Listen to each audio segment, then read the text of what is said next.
Assalamualaikum warahmatullahi wabarakatuh. Yang mulia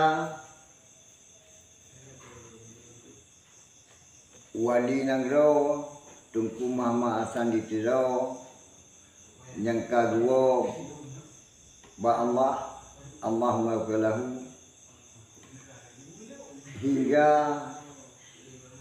uhonya dirinya walaupun ganyan kagua ba Allah sang-sang na dinhiring tanyo sasabi sebab di yang kenebah droninya nonya na dalam arti kitanyo mandung dan na bak mata kitanyo mandung walaupun ganyan kacring ngan kitanyo kenebah ganyan mantang metipe na ule tu hana kada-kada ku semangat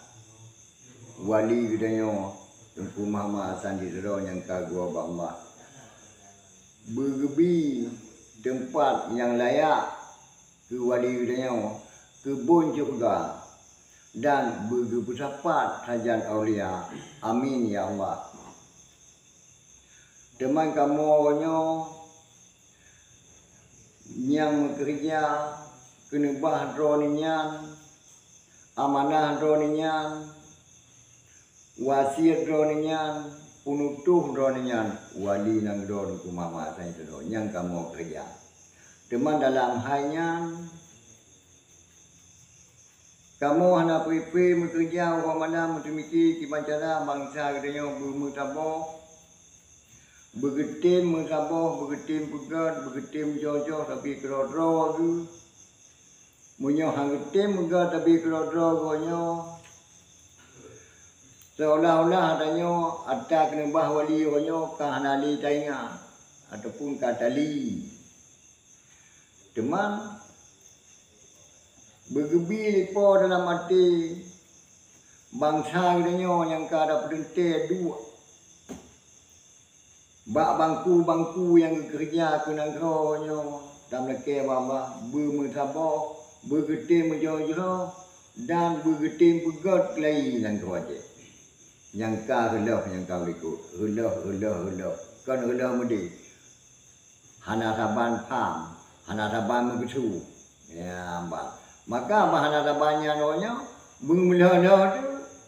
bangmulana nya masyarakat nya hame kadan le gunya pu pegahnya pegah di tapi gerom klok nyo masalah masyarakat mantiga macam nya hame kadan le gunya walaupun ada bibu awai gedun po gedun tapak gedun nya gedun ji uhonya hame kadan le gunya bondepu karena ulah draw tu yang baik kali kebetulan di wali onyo ada kali yang mana wali kenubah wali onyo kali kena draw yang paling hebat draw yang paling cerah draw yang paling digala-gala ana li taingat apa kunci melimong pi nyo matalah onyo demau onyo ci pegot wolomba masyarakat masyarakat orangnya pupu yang kena pegat dengan tujuh mandung tapi kitanya aku punya anak aku kitanya nak ngan patai gitu kitanya orang macam di rumah bangsa awak je tebi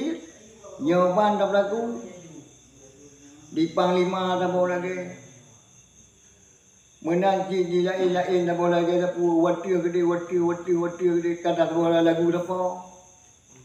ya mak teman yang hina miu putar mak kerja lagi nyanyi iku dia bangun si dia tu lagi nyanyi dia miu lagi nyanyi putalah kamu miu dia tu lagi nyanyi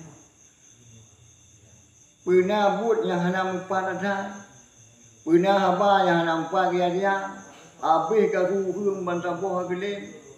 karena ulah dan hamba dia. Wanya ci megat